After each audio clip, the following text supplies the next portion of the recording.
pair of jets in an open sky, a streak of gray, and a cheerful... A loop, a whirl, and a vertical climb, and once again you'll know it's time for the adventures of Rocky and Bullwinkle and friends.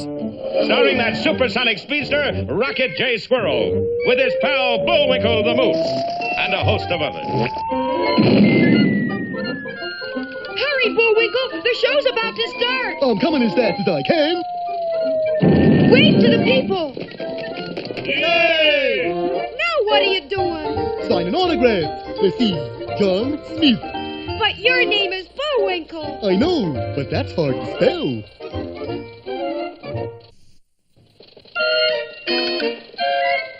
We're gonna have a lot of fun. Come on and join us. Sure, there's always room for one more.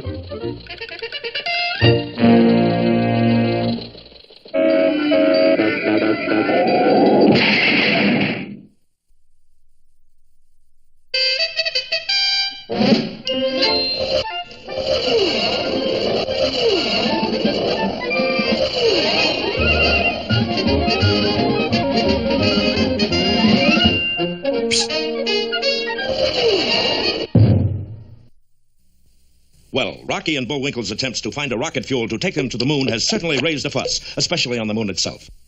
We moved to the dark side just to get away from those peeping toms and their telescopes.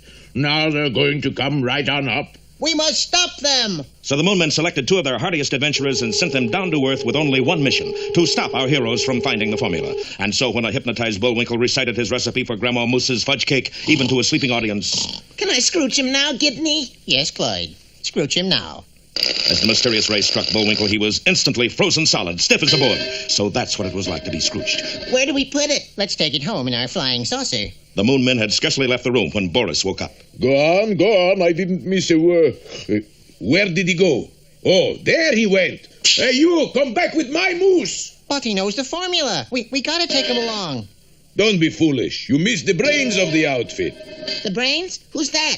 The squirrel. He knows the formula, too. He does? Do I look like a liar? Don't answer. You go get him. I'll mind your moose for you. The Moonmen dashed back to where Rocky and Natasha were still dozing. All right, everybody up. Ooh, it's all right, lady. They're just plain ordinary moon men. Which one of you is the brains? I am. Because if you are, we're gonna scrooch you. She is. Which one is the squirrel? That's me. Where's Bullwinkle? We're taking him with us. You too. Come on. Bye-bye, darling. Have a nice trip. It looked bad, but Rocky's nimble wits were hard at work. Okay, we'll go, but it does seem a shame to miss the party.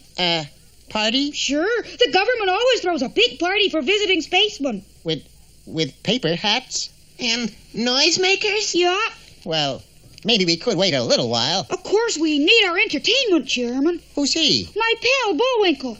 Oh, that's easy. We left him right... He's gone. Sure enough, the wily Boris had stolen Bullwinkle and was at that moment heading for a lonely house high on a hill. He can't go far. That moose was scrooched. Scrooched?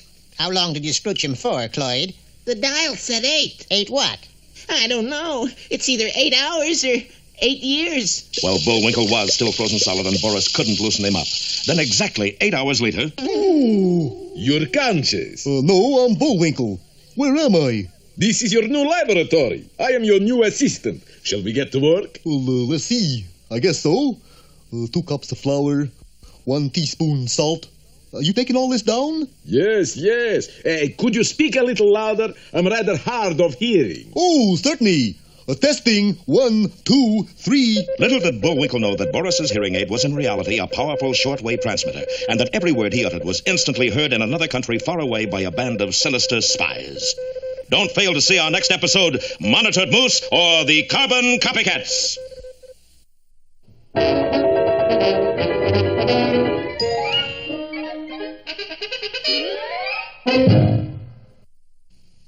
now... Hey, Rocky, watch me pull a rabbit out of my hat. Again? Nothing up my sleeve. Presto! Wrong hat. I take a 7.5. Now here's something we hope you'll really like.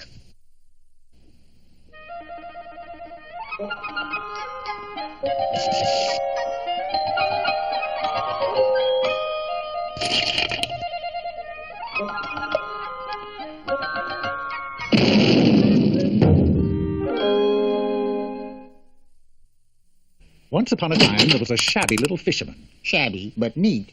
He lived with his shabby but neat wife on a shabby but neat houseboat in the bay. Every morning, the fisherman kissed his wife goodbye and set out for the sea.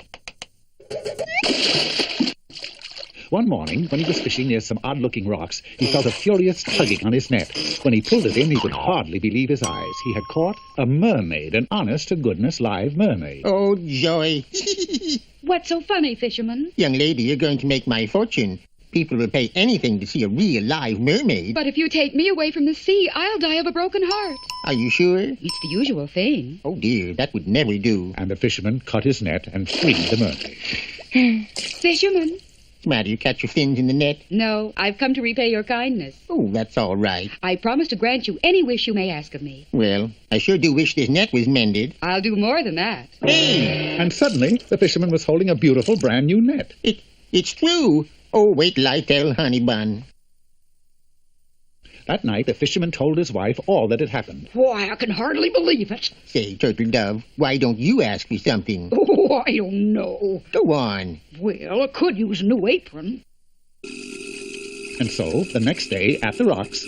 Mermaid, mermaid in the sea, will you grant a wish to me?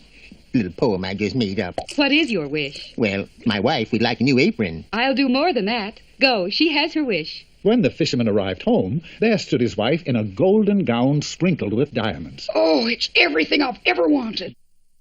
But the next day, the fisherman noticed that his wife seemed moody and discontented. I feel so silly dressing up in a golden gown to do dishes in a houseboat. It's a nice houseboat. It's shabby. But neat. I don't care. You must ask the mermaid for a better boat. I don't think... But I do. Ask her for a boat. A big boat. So the fisherman returned to the rocks and requested a bigger boat for his wife. I'll do more than that. Go, she has her wish. When the fisherman returned home, he couldn't believe his eyes. In place of the houseboat rode an enormous yacht with diamond-studded smokestacks, ruby-encrusted portholes, a sterling silver anchor chain, and on the bow, a twice life-size figurehead of his wife. Well, she ought to be happy now. Milady instructs me to dress you for dinner. But I'm already dressed. This way, sir. Oh, isn't this just delightful? You're as rich as a queen. But if I could be as rich as a queen, why can't I be a queen? Oh, come on now. Go ask the mermaid. But I can't. Of course you can. Jeeves. Yes, milady. And the fisherman suddenly found himself on his way. You rang. It's my wife again. She wants to be a queen. A queen? Silly, isn't it? I'll do more than that. Go, she has her wish. Well, this time, when the fisherman returned, the yacht was gone, and in its place was a solid gold royal barge. On the shore, he could see a fabulous palace. Oh, I'll bet Sugar Plum is tickled to death. Kneel, knave, for Her Highness Queen Cleopatra. Cleopatra? Her name is Gertrude. Silence! I have another wish. Oh, no. If I can be a queen of the earth, why not queen of the universe? Tell the mermaid I want to be a goddess. No, I'm not going to... Well, if you insist, sweetie pie. Mermaid, yoo-hoo. Again, fisherman. It's my wife. She wants to be... Oh, I just can't say it. A goddess? Uh-huh. Nearly all your wishes have been heard. Have you no wish of your own? Why, yes.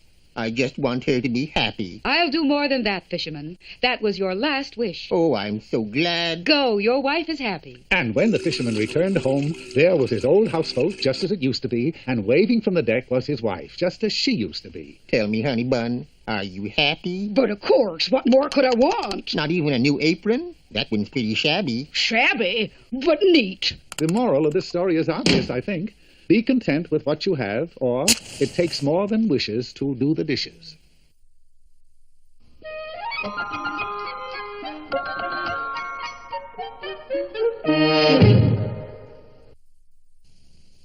Today's lesson is mighty important, remember? Bullwinkle is a... Not that lesson.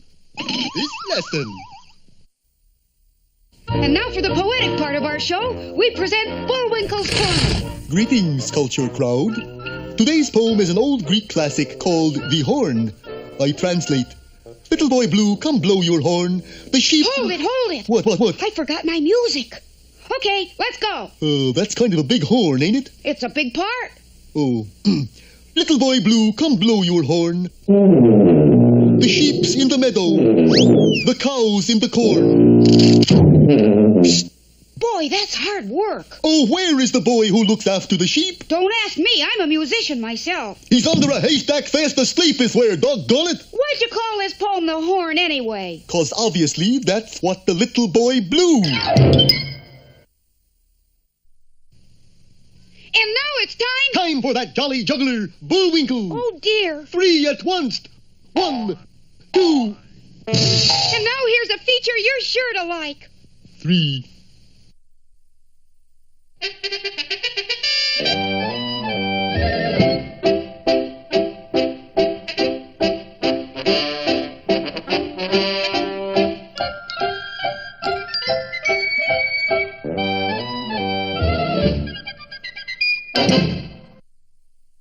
Hello again. Peabody here, and you're just in time to accompany Sherman and me on another journey into history. How far back do we go today, Mr. Peabody? Back to the year 1797, Sherman, where we join England's most celebrated naval hero, Lord Horatio Nelson, for the Battle of Cape St. Vincent.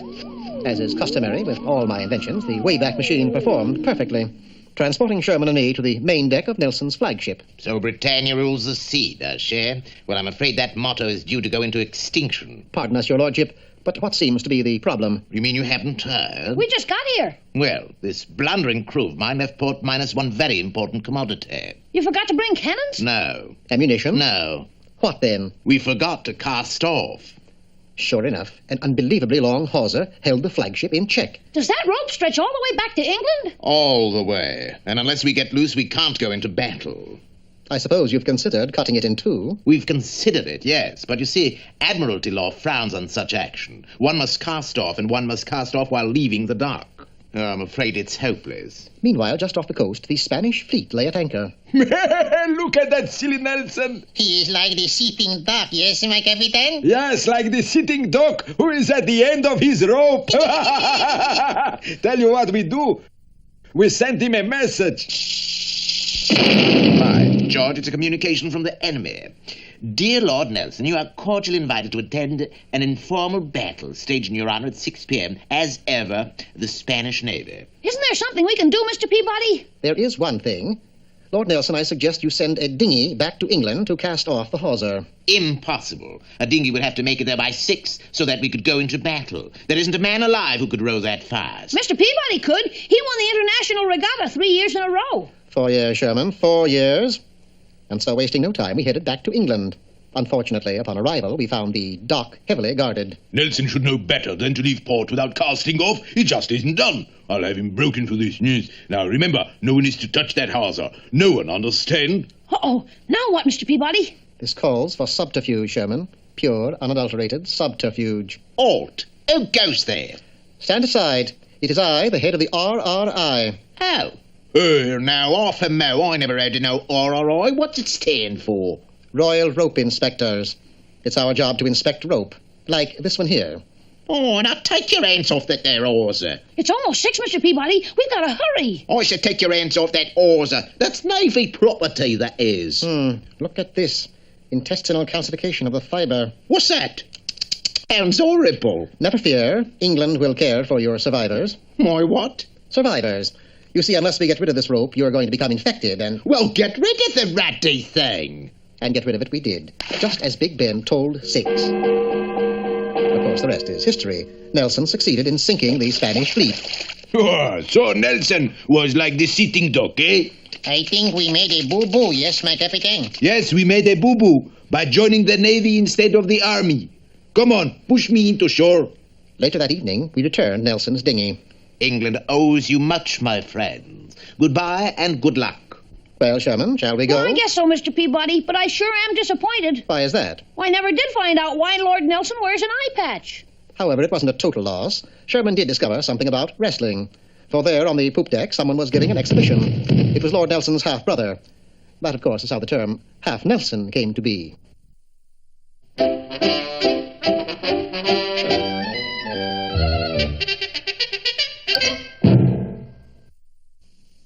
Look, Bullwinkle, a message in a bottle. Fan mail from some flounder? No, this is what I really call a message.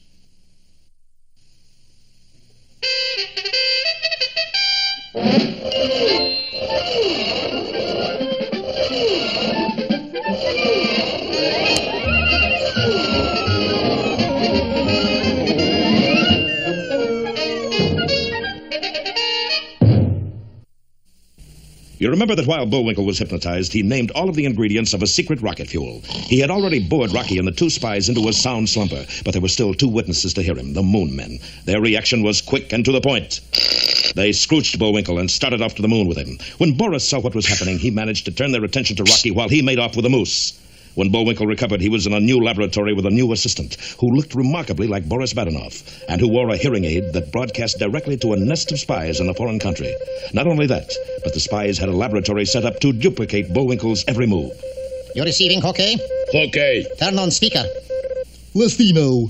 2 cups of flour, Got that? Got it. a pound of kumquats, Got it? Right, Chief. Shh. Listen. and now a hatful of vanilla to give it character.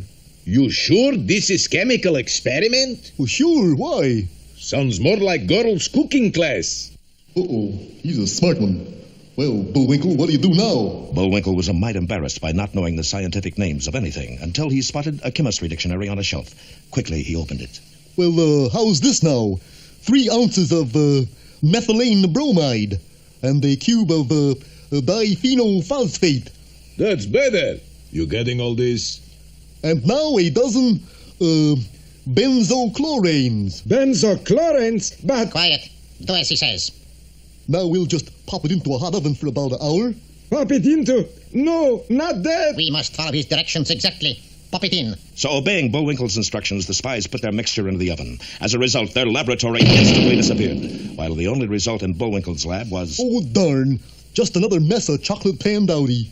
Hello? You receiving me? Hello, fearless leader. Funny they don't answer. But while Bullwinkle didn't think much of his latest effort, it was doing him a lot of good, for its fragrant aroma drifted out of the window and down the hill and eventually reached the sensitive nose of his best friend. Hey, smell that? Smell what? That delicious aroma. I don't smell anything. Cloyd, we don't have noses.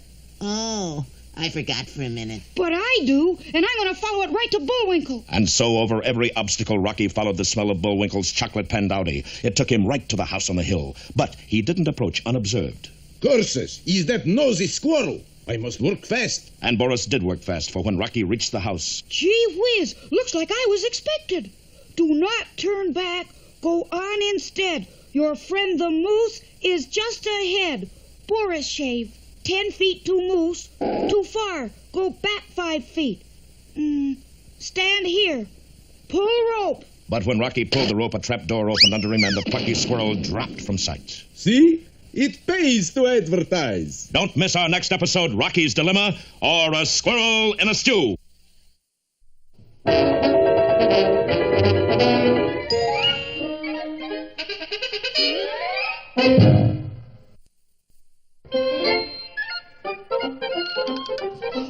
it looks as if our time is just about run out. Just enough left to tell him who the sponsor was. You got the credits, Bullwinkle? All on this itty-bitty card. Oop.